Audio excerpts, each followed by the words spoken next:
Fins ara, l'Hospital Verge de la Cinta de Tortosa només podia rebre i enviar helicòpters de dia, però des d'este mes d'agost el vol nocturn de l'helicòpter medicalitzat del SEM ja pot operar. L'heliport s'ha ampliat amb una àrea d'aproximació i d'enlairament més gran, de 20 per 20 metres, i s'ha dotat amb una xarxa d'enllumenament d'abalisament. El que fem és apropar tots aquests centres referents aquí i també poder tenir disponibles les nostres unitats terrestres per poder donar aquest servei.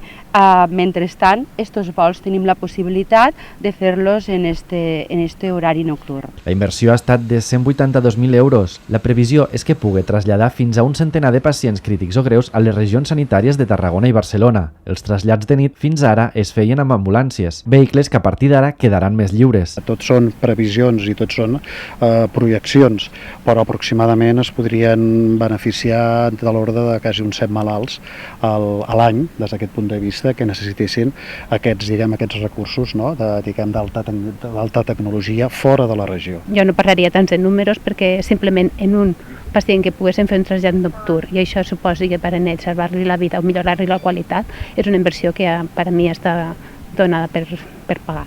L'any 2018 es van desplaçar 378 persones, mentre que només 6 es van traslladar amb helicòpter. El servei garanteix la reducció de temps de trasllat entre els hospitals de zones més allunyades, garantint l'equitat del sistema sanitari públic. Ara es poden traslladar pacients a Tarragona en 12 minuts i a Barcelona en un màxim de 40 minuts, una reducció de temps que pot ser clau per a la supervivència i la recuperació.